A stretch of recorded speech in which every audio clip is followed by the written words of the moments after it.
Excelente, bueno, de nuevo, buenos días de nuevo a todos. Rico estar aquí para acompañar y bueno, para compartir con ustedes desde lejos aún, a distancia.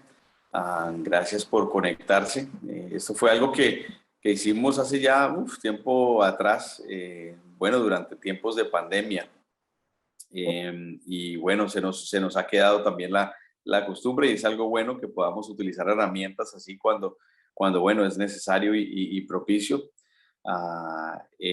Pues nosotros seguimos por aquí, por estos lados de Cartagena. Estaremos regresando después de haber celebrado la boda de Efren y de Eliana, quienes les mandan muchos saludos, extrañan a ambas iglesias porque pues tuvieron oportunidad pues, sobre todo pues Eliana, de estar asistiendo tanto a la iglesia en Duitama como también la iglesia en Tunja cuando ya estaba viviendo por esos lados también.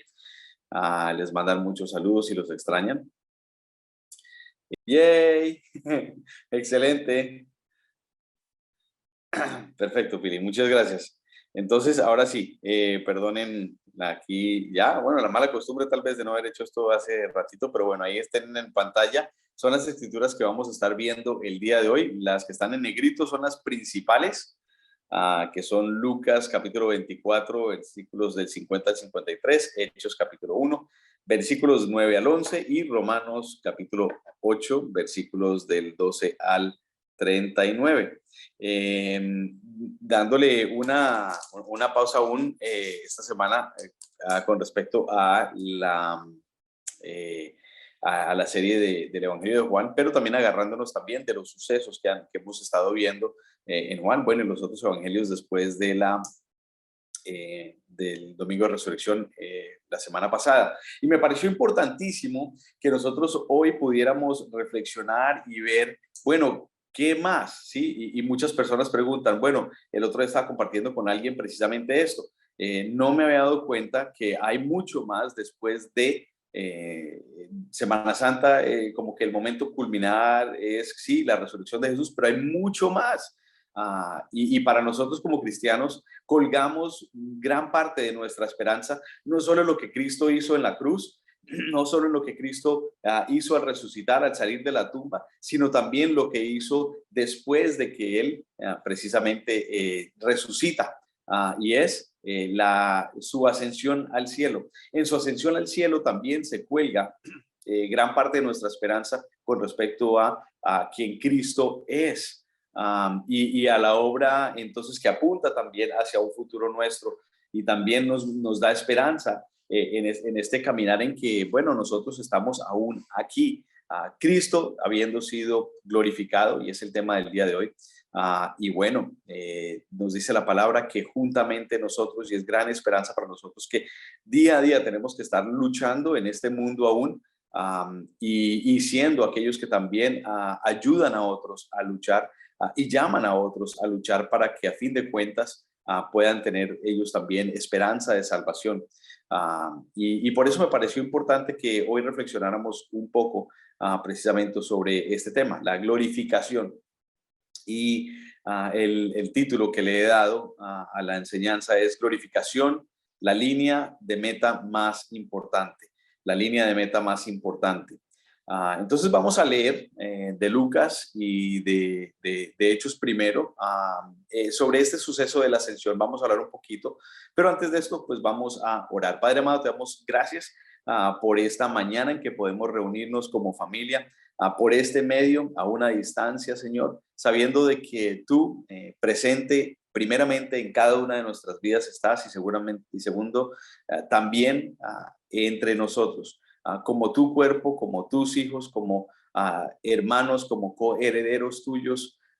Sabemos que tú nos acompañas en medio de este estudio esta mañana y por este medio, Señor. Te pedimos que pues sea tu palabra hablándonos de una manera muy personal, muy íntima, una palabra que puede ser de ánimo, puede ser de motivación en medio de nuestro caminar, que no es fácil siempre, pero más bien por medio de la forma como tú nos afirmas, por medio de tus verdades, tus promesas, Señor, nos podrás levantar de esos momentos en los que a veces es difícil el caminar como cristiano, el caminar digno de ser hijo tuyo, hija tuya, Señor.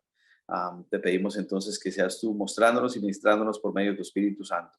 En el santo y poderoso nombre de tu Hijo Jesús. Amén y amén.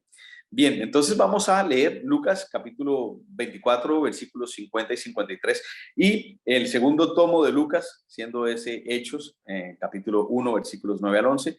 Vamos entonces a la palabra. Lucas 24, 50 y 53 dice: Después los llevó Jesús hasta Betania, allí alzó las manos y los bendijo.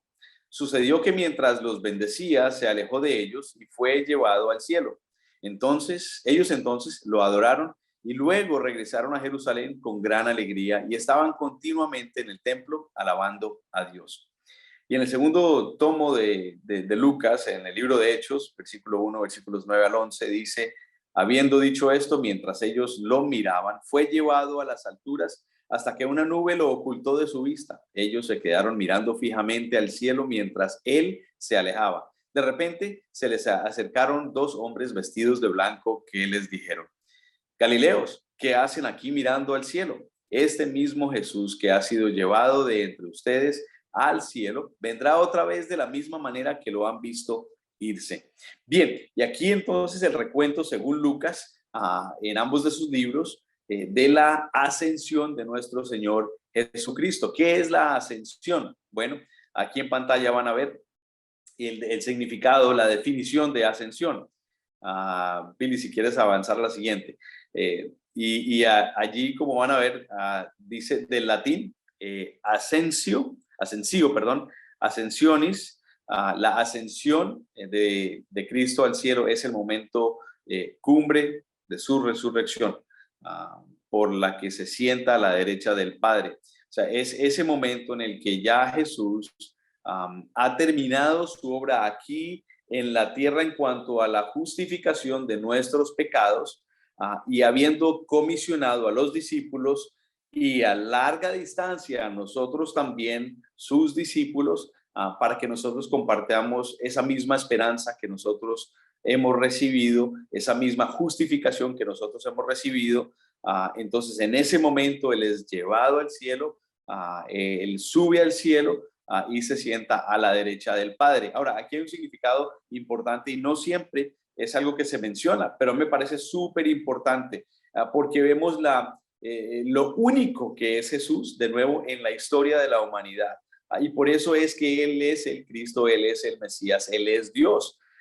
Fíjense, derecha del Padre tiene dos posiciones. Primero, la posición con respecto al Padre, ¿cierto? En relación a Dios, cuando se sienta ahí, significa que Él está en el mismo nivel, a la misma categoría, ¿sí?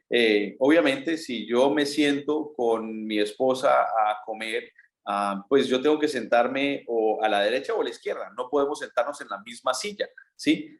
Somos una carne, pero tenemos que ocupar dos espacios distintos, ¿sí? De la misma manera, Dios trino, siendo uno, pero tres personas, pues hay un espacio para cada uno. En este caso, entonces, Jesús se sienta a la derecha del Padre. Entonces, pero está a la misma categoría. Él es Dios. Lo segundo que vemos aquí es cuando se sienta a la derecha del Padre, pues una posición también de privilegio, en este caso, con respecto al hombre. Fíjense, ahí en pantalla también tiene la absoluta preeminencia sobre los ángeles, sobre los santos, y participa de la majestad y poder de Dios como soberano y juez del universo. Están por encima de todo el resto de la creación, Cristo, a Jesús, y por eso entonces Él es Dios. La ascensión es una prueba más, entonces, de quien Jesús de Nazaret, Jesucristo, es.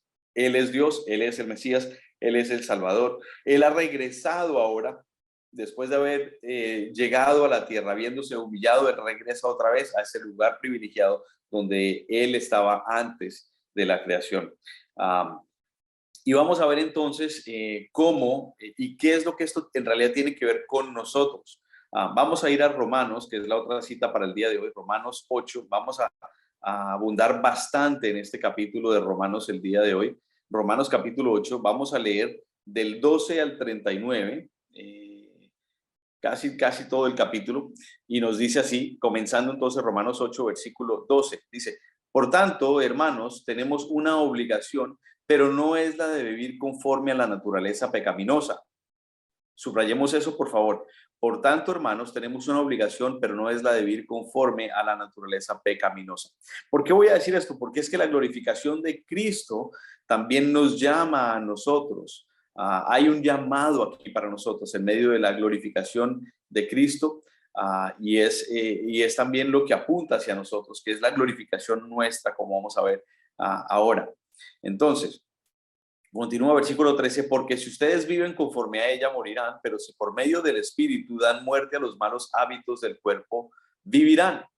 Porque todos los que son guiados por el Espíritu de Dios son hijos de Dios. Sí, hay una prueba entonces en que cuando nosotros estamos abrazando esa obligación que estamos viendo en el versículo 12, entonces demuestra que nosotros, como termina diciendo en el versículo 14, somos hijos de Dios. Continúa, versículo 15, y ustedes no recibieron un espíritu que de nuevo los esclavice al miedo, sino el espíritu que los adopta como hijos y les permite clamar Abba Padre.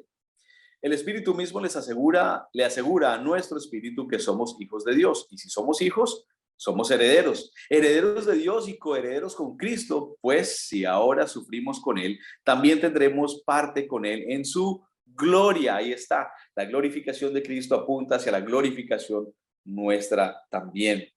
Continuamos, entonces, versículo 18, de hecho, considero que nada se compara a los sufrimientos actuales con la gloria que habrá de revelarse en nosotros. La creación aguarda con ansiedad la revelación de los hijos de Dios, porque fue sometida a la frustración. Esto no sucedió por su propia voluntad, sino por la del que así lo dispuso. Pero queda la firme esperanza de que la creación misma ha de ser liberada de la corrupción que la esclaviza, para así alcanzar la gloriosa libertad de los hijos de Dios. Sabemos que toda la creación todavía gime a una como si tuviera dolores de parto. Y no solo ella, sino también nosotros mismos, que tenemos las primicias del Espíritu, gemimos interiormente mientras aguardamos nuestra adopción como hijos, es decir, la redención de nuestro cuerpo, la redención de nuestro cuerpo. Esto apunta también a la parte de la glorificación, porque en esa esperanza fuimos salvados, pero la esperanza que se ve ya no es esperanza. ¿Quién espera lo que ya tiene? Pero si esperamos lo que todavía no tenemos, en la espera mostramos nuestra constancia. Importantísimo esta palabra, constancia. Asimismo, en nuestra debilidad, el Espíritu acude a ayudarnos. No sabemos qué pedir, pero el Espíritu mismo intercede por nosotros con gemidos que no pueden expresarse con palabras. Y Dios, que examina los corazones, sabe cuál es la intención del Espíritu, porque el Espíritu intercede por los creyentes conforme a la voluntad de Dios. Ahora bien, sabemos que Dios dispone todas las cosas para el bien de quienes lo aman, los que han sido llamados de acuerdo con su propósito, porque a los que Dios conoció de antemano también los predestinó a ser transformados según la imagen de su Hijo, para que Él sea el primogénito entre muchos hermanos. A los que predestinó también los llamó, a los que llamó también los justificó, a los que justificó, aquí viene, también los glorificó. ¿Qué diremos frente a esto? Si Dios está de nuestra parte, ¿quién puede estar en contra nuestra? El que no escatimó ni a su propio Hijo, sino que lo entregó por todos nosotros, ¿cómo no habrá de darnos generosamente junto con Él todas las cosas? ¿Quién acusará a los que Dios ha escogido? Dios es el que justifica. ¿Quién condenará? Cristo es el que murió e incluso resucitó y está a la derecha de Dios e intercede por nosotros. ¿Quién nos apartará del amor de Cristo? ¿La tribulación o la angustia, la persecución, el hambre, la indigencia, el peligro o la violencia? Así está escrito. Por tu causa siempre nos llevan a la muerte. Nos tratan como ovejas para el matadero. Sin embargo, en todo esto somos más que vencedores por medio de aquel que nos amó. Pues estoy convencido de que ni la muerte, ni la vida, ni los ángeles, ni los demonios, ni lo presente, ni lo porvenir, ni los poderes, ni lo alto, ni lo profundo, ni cosa alguna en toda la creación podrá apartarnos del amor que Dios nos ha manifestado en Cristo Jesús, nuestro Señor. Amén. Qué palabra tan poderosa dentro de este contexto precisamente que es la glorificación. Sí, si pudiéramos resumir, y no es la idea obviamente, sino que aquí ya se acabó la reunión, sería el hecho de que, bueno, podemos descansar de gran manera, de que nuestra futura glorificación está asegurada, está en las manos de Dios por medio de Cristo Jesús, pero todo también cuelga del hecho de que nosotros, nuestro vivir debe de reflejar ese deseo de glorificación, esa búsqueda de glorificación, esa esperanza de glorificación, nuestra vida debe de reflejarla. Si no, entonces cuestionémonos desde ya, ¿será que yo verdaderamente lograré experimentar esa glorificación? Porque el que no vive de acuerdo a, entonces no es testigo de que es el Hijo de Dios. Y ese es el gran llamado. Pero también para los que sí, no es que la batalla sea fácil, es una batalla difícil. Y por eso también esta palabra entonces nos amarra, porque si tú lo estás viviendo, lo estás viviendo de todo corazón, te estás entregando día a día, momento a momento, y por qué no decirlo de esta manera, hay que ser francos como hijos de Dios que somos, cometiendo pecados, errores de cuando en vez, pues, y si tú estás en medio de eso arrepintiéndote, entonces hoy la palabra te muestra que vas a experimentar, porque Él es el que está viendo el corazón, como acabamos de ver aquí, la intención del corazón, aquí en este capítulo 8 de Romanos. ¿Mm? Y de nuevo, clave. Entonces, el versículo 30, y a los que predestinó a estos también llamó, y a los que llamó a estos los justificó, y a los que justificó a estos también glorificó. Si los que han estado y continúan estando en su mano, entonces tenemos la esperanza de la glorificación, ya de que va a haber un momento en que, así como también hemos escuchado en Apocalipsis, ya no habrá más llanto, ya no habrá más dolor, ya no habrá nada, tristeza, nada. Todo va a ser, bueno, vamos a ver también el día de hoy la palabra nuevo. Entonces, ¿qué es la glorificación? Vamos a la siguiente pantalla, Pili, por favor. Y entonces nos dice aquí, vamos a ver la parte de la glorificación, ya que vimos que era la ascensión, y la ascensión tiene que ver entonces con la glorificación de Cristo. ¿Qué es la glorificación? Glorificación es la plenitud, la consumación, la perfección, la completa realización de la salvación. Y fue lo que Cristo hizo, fue lo que Cristo logró. Y por eso a Él se le puso en ese lugar más alto, porque solo Él pudo haber cumplido este propósito siendo Dios mismo precisamente. La glorificación, vamos a ver entonces, tiene que ver con la victoria. Cristo venció, ¿ya? Y al Cristo vencer, entonces fue glorificado. Miremos Efesios, ahí en pantalla está la cita, más no la lectura. Vamos a leer la Efesios capítulo 1, versículos 18 al 23. Efesios 1, 18 al 23, y dice así, dice, pido también que les sean iluminados los ojos del corazón para que sepan a qué esperanza Él los ha llamado. Subrayemos por favor, y al lado podemos poner glorificación, ¿sí? Entonces, de nuevo, pido también que se les sean iluminados los ojos del corazón para que sepan a qué esperanza Él los ha llamado, y ahí pueden poner glorificación.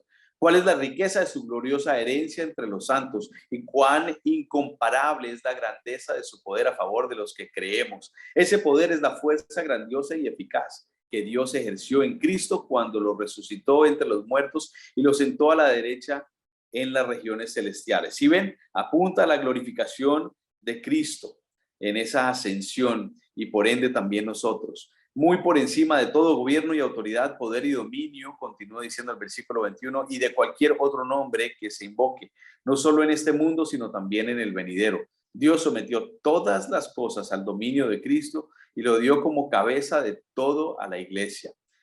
Esta, que es su cuerpo, es la plenitud de aquel que lo llena todo por completo. Sí, Cristo entonces demostró la victoria final en su glorificación. ¿Y qué es lo hermoso que entonces vemos entre Efesios 1, 18 al 23 y Romanos capítulo 8, en lo que hemos visto? Bueno, que compartiremos, como dice ahí en pantalla, esa victoria a través de nuestra herencia y glorificación con Cristo. Y también vamos a ver en 1 Corintios capítulo 15, resaltando algunos de los versículos entonces claves de allá de Romanos, en donde entonces se nos muestra que nosotros compartiremos de esta victoria a través de nuestra herencia y glorificación con Cristo. El versículo 11, y si el espíritu de aquel que levantó a Jesús de entre los muertos vive en ustedes, el mismo que levantó a Cristo de entre los muertos también dará vida a sus cuerpos mortales por medio de su espíritu que vive en ustedes. Y el versículo 15, Romanos 8:15, y ustedes no recibieron un espíritu que de nuevo los esclavice al miedo, sino el espíritu que los adopta como hijos y les permite clamar Abba Padre. Versículos 16 y 17. El espíritu mismo le asegura a nuestro espíritu que somos hijos de Dios. Y si somos hijos, herederos, herederos de Dios y coherederos con Cristo. Pues si ahora sufrimos con Él, también tendremos parte con Él en su gloria. Y finalizando allí, versículo 29, porque a los que Dios conoció de antemano, también los predestinó a ser transformados según la imagen de su Hijo, para que Él sea el primogénito entre muchos hermanos. Y en 1 Corintios capítulo 15, como también ven en pantalla allí señalado, dice los versículos 54 al 57, casi allá al final del capítulo 15. 1 Corintios capítulo 15, 54 al 57, dice: cuando lo corruptible se revista de lo incorruptible y lo mortal de inmortalidad, entonces se cumplirá lo que está escrito: la muerte ha sido devorada por la victoria. ¿Dónde está, oh muerte, tu victoria? ¿Dónde está, oh muerte, tu aguijón? El aguijón de la muerte es el pecado y el poder del pecado es la ley. Pero gracias a Dios que nos da la victoria por medio de nuestro Señor Jesucristo. Ahí está, tenemos victoria, somos victoriosos, tenemos herencia, tenemos la glorificación plena, tendremos eh, un lugar distinto, privilegiado también junto con Cristo. ¿Por qué? Porque Él fue glorificado. Entonces nosotros también lo seremos. Y si bien la glorificación tiene que ver entonces con la victoria de Cristo y la victoria nuestra, en este caso contra el pecado, Jesús venció el pecado y porque Jesús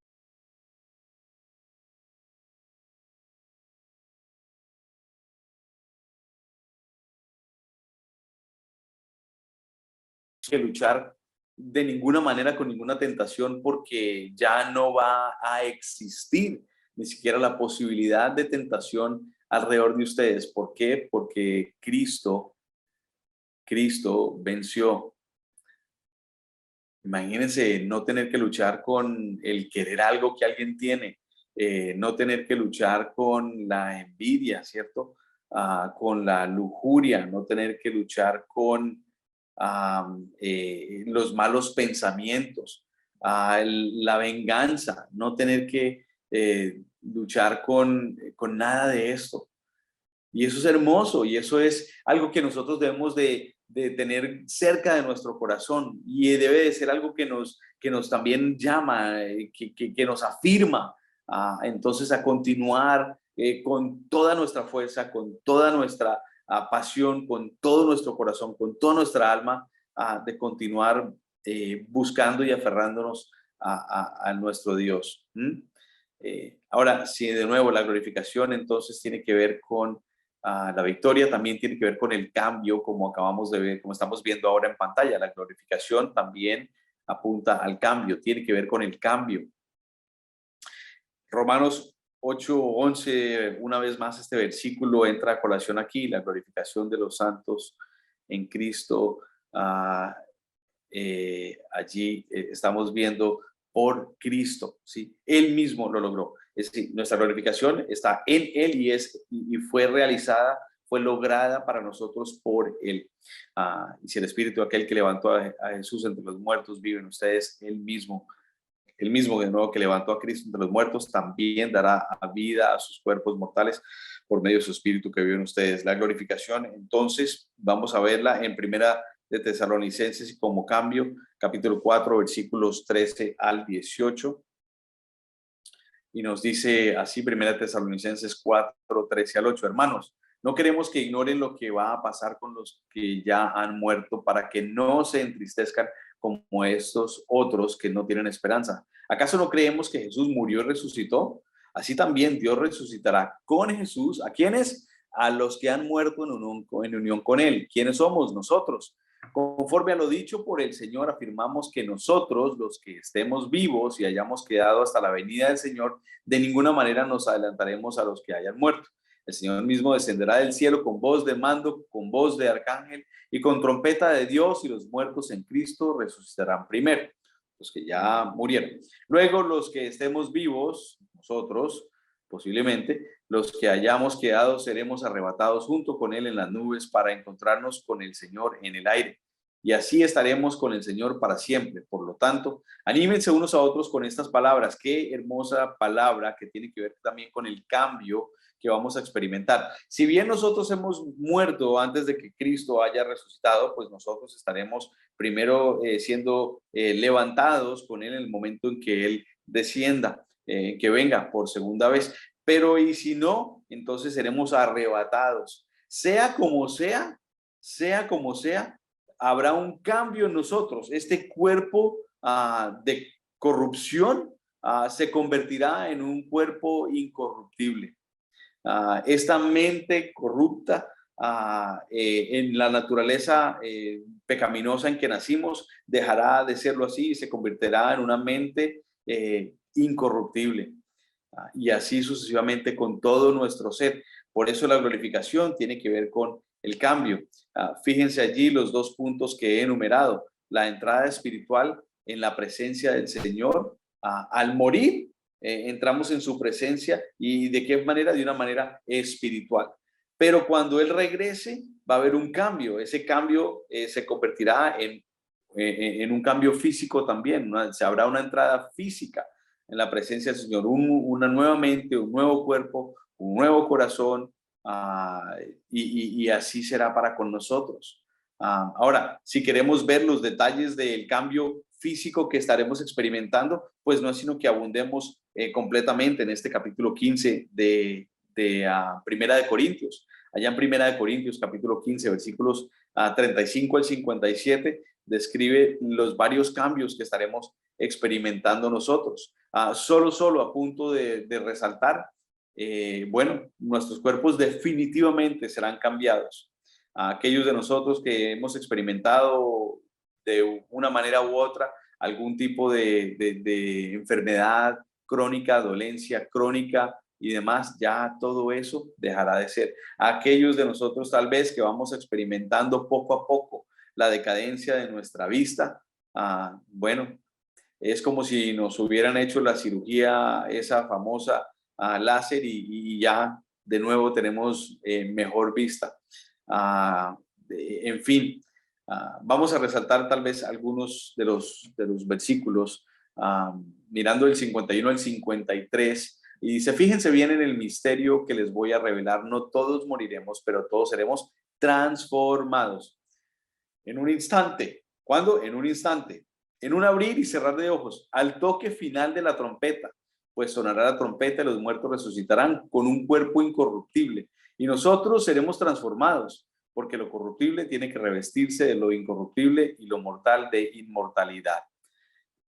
Qué palabra tan chévere, el hecho de que Jesús va a quitar de nosotros no solo las dolencias físicas, sino también las dolencias espirituales completamente, en un instante, en el momento en que Él regrese a este mundo, el momento de su segunda venida, tenemos nosotros esa esperanza de finalmente no tener que experimentar. Los que estamos aún aquí, obviamente los que ya han muerto, pues ya no estarán experimentando esas dolencias espirituales y mucho menos pues dolencias físicas, porque no estarán en su cuerpo, estarán en espíritu, en presencia de Dios. Pero cuando regrese Jesucristo, los que tal vez aún estamos aquí, bueno, en ese momento, en un instante, tendremos una mente completamente distinta, un cuerpo completamente distinto. Viendo algunos de los otros versículos aquí, tal vez el versículo 20, 1 Corintios, capítulo 15, de nuevo. Vamos a ver versículo 20, el versículo 49. El versículo 20 dice, lo cierto es que Cristo ha sido levantado de entre los muertos como primicias de los que murieron, ¿sí? Jesucristo cuando resucitó, Él se presentó allá a sus discípulos durante esos 40 días que estuvo apareciéndose por aquí, por allá, enseñándoles, mostrando, haciendo milagros, en fin, a todo ese tiempo, y en ningún momento él estaba ahí también afligido de dolor. Tenía las marcas porque era la representación de quien él es, aquel Mesías que fue crucificado, pero de ninguna manera él tenía una dolencia en sus manos, en sus pies, en su cabeza, en su costado, de los latigazos, del desgarre de los músculos que él sufrió siendo castigado tanto por los soldados del Sanedrín como por los soldados romanos. No, de ninguna manera. Él tenía un nuevo cuerpo también, careciendo de cualquier dolor, y ciertamente ya no estaba experimentando el dolor más fuerte, que fue el dolor de haber sido puesto aparte por Dios mismo, precisamente en cuando tenía todos nuestros pecados en sí mismo en el madero. ¿Sí? Entonces, como primicias, nos dice, lo cierto es que Cristo ha sido levantado de entre los muertos como primicias de los que murieron. Y así como Cristo entonces no experimentó nada de esto en su resurrección, nosotros tampoco experimentaremos nada de esto en el momento en que ya llegue nuestra glorificación. Y el versículo 49 de Primera de Corintios dice, y así como hemos llevado la imagen de aquel hombre terrenal, oh, esto es hermoso, llevaremos también la imagen celestial. Llevaremos también la imagen celestial. Ahora, todo lo que tiene que ver esto de imagen celestial, imagínense ustedes, ahora hablemos, como hablábamos hace unos días en Tunja con respecto a la Trinidad, y como hablaremos entonces en Duitama este miércoles con respecto a la Trinidad. Cuando hablamos de la Trinidad, hablamos también de los atributos que cada uno de las personas de la Trinidad tienen. Y entonces hablamos un poco de eso. Dios es amor, Dios es todo lo que conlleva el amor. Imagínense, si solo hablamos de que Dios es amor, todo lo que conlleva amor, y hablando de eso, pues ahí en Primera de Corintios tenemos el listado de todo lo que es el amor. Entonces, imagínense ustedes ser pacientes completamente para siempre y en todo. Ustedes tener gozo en todo, tener paz en todo. Imagínense ustedes lo que eso significa, ser humildes en todo, ¿ya? Y eso es lo que vamos a estar experimentando. ¿Por qué? Porque esa es la imagen de lo celestial, y eso solo hablando de el amor. Wow. Y así será con nosotros. Nuestros cuerpos entonces serán unos cuerpos que pasarán de ser unos cuerpos cojos a asombrosos. Miremos 1 Corintios de nuevo, capítulo 15, está el versículo 35. Dice, tal vez alguien pregunte, ¿cómo resucitarán los muertos? ¿Con qué clase de cuerpo vendrán? Bueno, puede ser una pregunta que nos hacemos nosotros. Bueno, y ahí no sé si ese lo tengo en una siguiente diapositiva, Pili, de 1 Corintios. No, bueno, listo. Regresa al anterior. No lo tengo, pero bueno, para que vayan viendo, si tienen ahí a 1 Corintios capítulo 15, capítulo 15, miren y subrayen estos versículos, el versículo 42, el versículo 43, el versículo 44, el versículo 47 y el versículo 49. ¿Sí? Entonces, vamos a ver cómo son esos cuerpos que nosotros tendremos. Versículo 42 nos muestra que pasaremos de tener un cuerpo de corrupción a un cuerpo de incorrupción. Versículo 43 nos muestra que pasaremos de tener un cuerpo de oprobio, que pasa de oprobio a gloria y de debilidad a poder. Que también en el versículo 44 pasará de ser un cuerpo natural a un cuerpo espiritual, y también en versículo 47 de terrenal a celestial. Entonces tendremos un nuevo espíritu, tendremos un nuevo cuerpo celestial. Y versículo 49 me encanta, porque es lo que habíamos resaltado hace un poco, ¿no? Que pasamos de ser de la imagen de Adán, de ese que ha sido transmitido ese pecado original desde un principio, que tenemos este problema en nuestro ser, este hueco, esta brecha en nuestra armadura, pero que pasaremos a tener la imagen de Cristo. Qué hermoso, qué hermoso. Ahora, la glorificación se trata de lo nuevo, como ven ahí en pantalla. Entonces, no solo se trata la glorificación de la victoria, se trata de lo nuevo también y del cambio. Pero esta vez entonces hablando de lo nuevo. Dos citas que ven allí en pantalla, Romanos capítulo 8, versículos 19 al 22 y Apocalipsis 21, 1 al 8, la glorificación. Entonces, según este versículo, en estos versículos en Romanos 19 al 22, la creación aguarda con ansiedad la revelación de los hijos de Dios, porque fue sometida a la frustración. Esto no sucedió por su propia voluntad, sino por la del que así dispuso. Pero queda firme la esperanza. ¿Cuál? De que la creación misma es liberada de la corrupción que la esclaviza, para así alcanzar la gloriosa libertad de los hijos de Dios. ¿Sí? Algo nuevo, libertad plena, completa, que no hemos experimentado sino hasta el momento en que nosotros recibimos a Cristo. Y toda la creación recibirá también esta esperanza. Sabemos de que toda la creación todavía gime a una como si tuviera dolores de parto. Aún toda la creación, de una manera u otra, está bajo el yugo del pecado.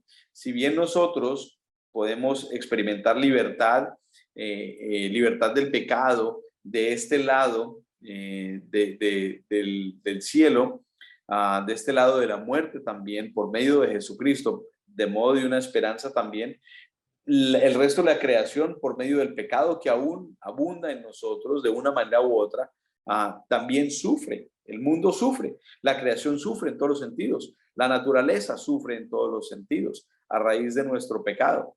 Pero ya va a llegar un momento aquí en que todo es nuevo y ya el resto de la creación ya no va a sufrir más por esas consecuencias del pecado que fue engendrado en Adán y después consecutivamente hasta nosotros.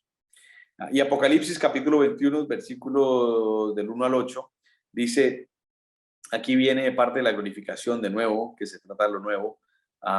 Después vi un cielo nuevo y una tierra nueva, porque el primer cielo y la primera tierra habían dejado de existir, lo mismo que el mar. Vi además la ciudad santa, la nueva Jerusalén, nueva, ahí está de nuevo esa palabra, que bajaba del cielo procedente de Dios, preparada como una novia hermosamente vestida para su prometido. Oí una potente voz que provenía del trono y decía, aquí entre los seres humanos está la morada de Dios. Él acampará en medio de ellos y ellos serán su pueblo. Dios mismo estará con ellos y será su Dios. Él les enjugará toda lágrima de los ojos y no habrá muerte, ni llanto, ni lamento, ni dolor, porque las primeras cosas han dejado de existir. El que estaba sentado en el trono dijo, yo hago que nuevas todas las cosas. Y añadió, escribe porque estas palabras son verdaderas y dignas de confianza. También me dijo, ya todo está hecho. Yo soy el alfa y la omega, el principio y el fin. Al que tenga sed le daré a beber gratuitamente de la fuente del agua de la vida. El que salga vencedor heredará todo esto, y yo seré su Dios y él será mi hijo. Pero los cobardes, los incrédulos, los abominables, los asesinos, los que cometen inmoralidades sexuales, los que practican artes mágicas, los idólatras y todos los mentirosos recibirán como herencia el lago de fuego y azufre. Esta es la segunda muerte. Wow, tremendo, porque entonces aquí en este capítulo y estos versículos puntualmente hay un pivoteo grandísimo. El enfoque nos debe de cambiar ahora. Vemos como todo es nuevo, ¿cierto? Pero para experimentar todo esto nuevo, tenemos que asegurarnos de que nosotros verdaderamente podamos ser llamados hijos de Dios. Y la única manera es habiendo abandonado el pasado pecaminoso, idólatra de nuestro corazón, de nuestra mente, de nuestro ser. Aquel que apunta hacia el final de este versículo 8 en el capítulo 21 de Apocalipsis. Porque si bien el capítulo 7 entonces es la recompensa, pues el versículo 8 es la advertencia. De nuevo, el versículo 7, el que salga vencedor heredará todo esto y yo seré su Dios y él será mi hijo. Ahora, ¿cómo somos nosotros vencedores? Bueno, somos más que vencedores en Cristo. Sí, si nosotros entonces hemos aceptado a Cristo, como el Mesías, como el Salvador, el que me rescató. Entonces ahora yo tengo que seguirlo a Él en todo, en absolutamente todo. Y todo lo que Él me vaya mostrando, todo lo que su espíritu me vaya mostrando, yo voy dejando a un lado, que tengo que dejar a un lado, y todo lo que tengo que tomar y empezar a utilizar, tengo que obrar en mi vida, pues tengo que empezar a hacerlo también, ¿sí? Pero entonces viene la advertencia: si yo continúo actuando como estos que se mencionan aquí, cobardes, incrédulos, abominables, asesinos, sexualmente inmoral, practicando artes mágicas, como dicen aquí, o sea, todo lo que es de brujería, etcétera, etcétera, idólatras, teniendo otros ídolos, otras cosas que toman el primer lugar por encima de Dios. Todos los mentirosos recibirán como herencia el lago de fuego y azufre. Ese es el lugar, el destino final para Satanás y para todos sus hijos. Entonces, es una gran advertencia para nosotros. ¿Queremos recibir lo nuevo o queremos más bien mantenernos en este mundo, disfrutando de este mundo y de todas las delicias de este mundo, todo lo que este mundo nos ofrece, y de esa manera pues experimentar recompensas inmediatas que son gratas para nuestro ser, para nuestra carne? Si ese es el caso, entonces pues ahí tendremos nuestra recompensa, el lago de fuego y de azufre. Pero si sí estamos listos a recibir lo nuevo, entonces, ¿qué tenemos que hacer? Esa es la pregunta clave. Vamos a la siguiente diapositiva. Ahora sí, Pili. Gracias. Siguiente, perdón. Listo. Entonces, ¿qué hacemos? ¿Estamos listos para recibir entonces lo nuevo? ¿Qué debemos de hacer? ¿Cómo debemos cuál debe ser nuestro enfoque?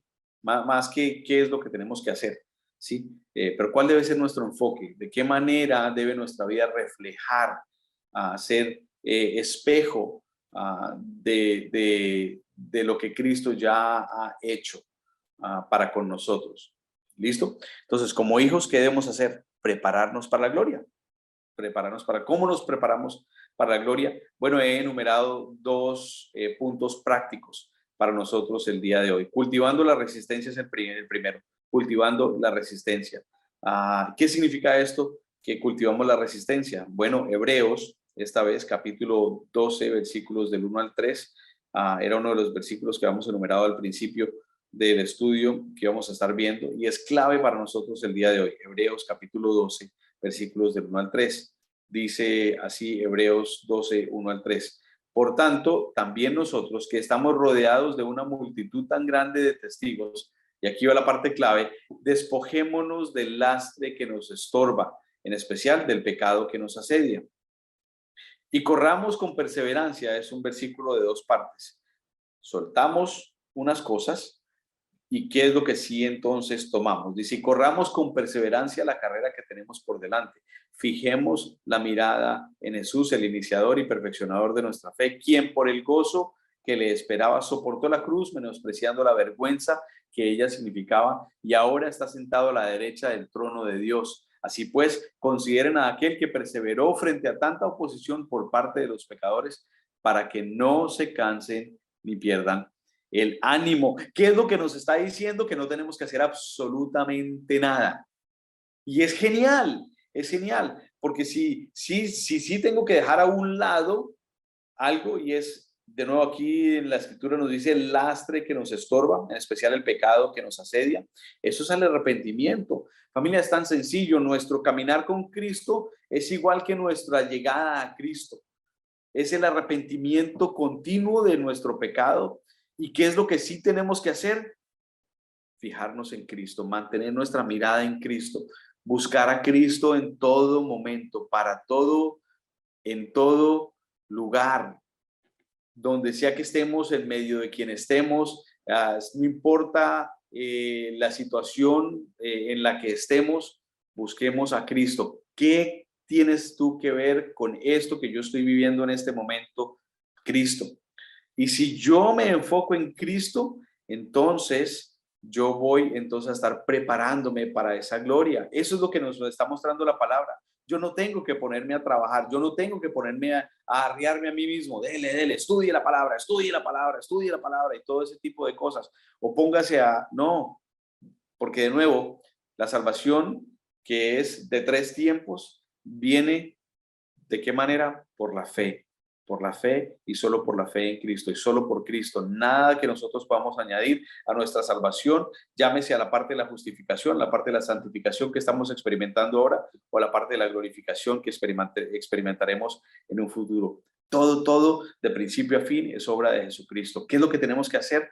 Arrepentirnos diariamente, momentáneamente, de el lastre que nos estorba, en especial el pecado que nos asedia, y poner nuestra mirada en Cristo, poner nuestra mirada en Cristo. ¿Qué conmigo? ¿Qué aquí?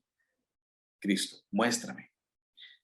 Estamos teniendo una situación difícil con alguna persona, algún familiar, algún amigo. Estamos experimentando una situación difícil en el medio de la cual estoy siendo tentado a pecar o he pasado a pecar por cuestión de algo en mi trabajo, de mi estudio, en fin, aún en mi soledad. Me arrepiento y busco a Cristo.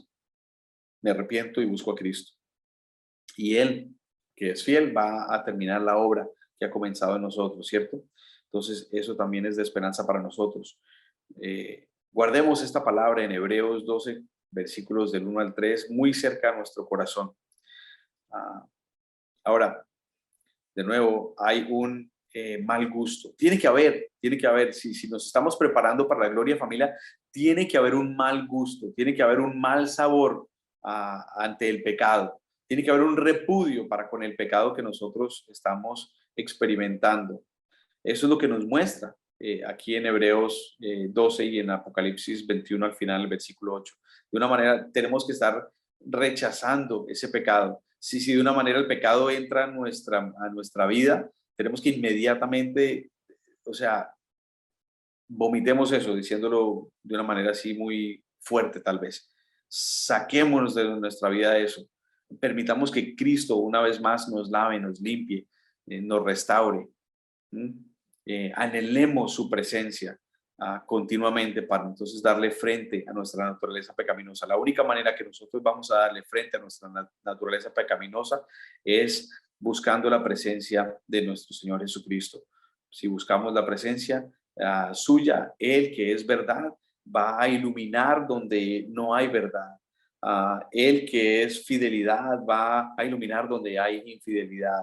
Él que es bondad va a iluminar donde hay maldad en nuestras vidas.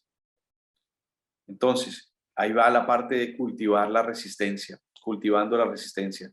De esa manera es que nosotros vamos a cultivar la resistencia. Lo segundo que debemos estar entonces haciendo para prepararnos para este momento grandísimo de glorificación nuestro es teniendo anticipación. Entonces, cultivando la anticipación.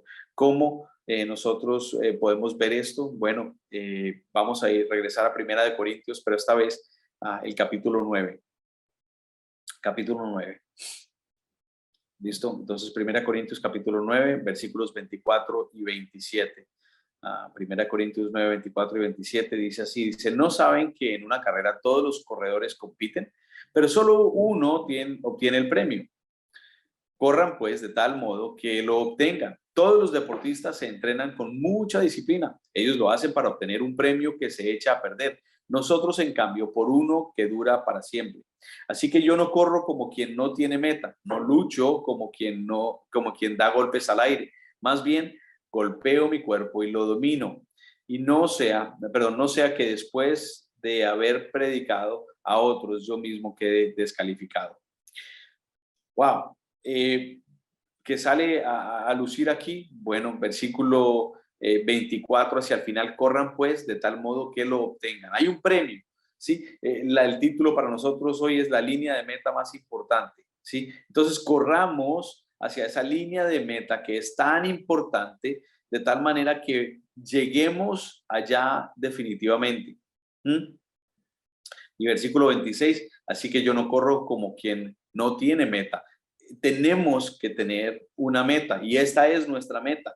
Nuestra vida como cristianos aquí en esta tierra no es el ciclo diario de que nos acostamos en la noche, nos levantamos en la mañana, nos preparamos el desayuno, nos tomamos nuestras pastas, nuestras vitaminas, nos arreglamos para ir al trabajo, para ir al estudio, para ir a las tareas diarias.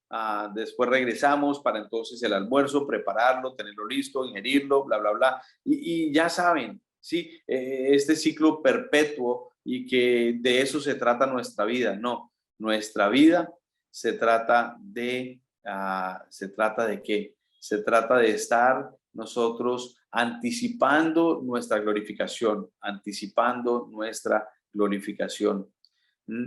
Entonces, me parecen clave esos dos versículos. Hay un ejemplo. Resulta que un muchacho que conocimos por aquí, por estos lados, nos estaba mostrando un video. Él fue atleta por mucho tiempo, está entrenando, de hecho, a sus hijas en el atletismo. Y en el video que nos muestra de una carrera, muestra cómo él precisamente está corriendo, son 100 metros, y en estos 100 metros él de repente mira a un lado y ve que va sobrado, va sobrado. Y al ver que va sobrado, la meta aún a varios metros de distancia desacelera.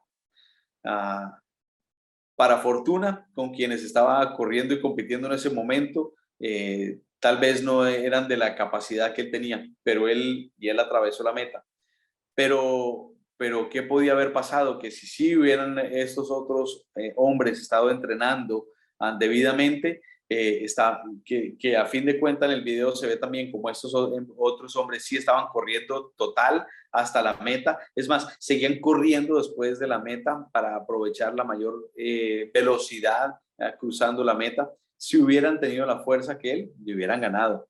Y él reflexionaba, él decía, yo no he debido de haber desacelerado, yo no me he debido de haber desconfiado, yo he debido de haber continuado. Y ese es lo que nosotros tenemos que hacer. En esta vida nosotros no podemos desacelerar.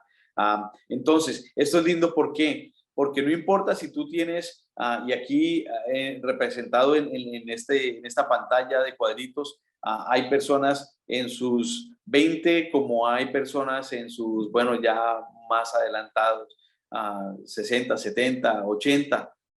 Tal vez, no importa en qué etapa de la vida tú te encuentres, sigue corriendo hacia la meta con todas las ganas.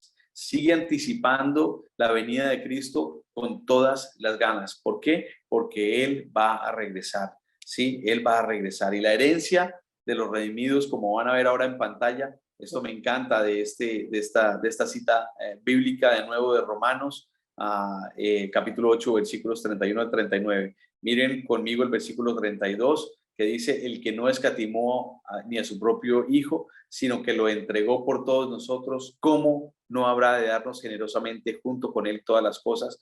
Ahí nos muestra que la herencia de los redimidos es inevitable. ¿Sí? La herencia nuestra es inevitable.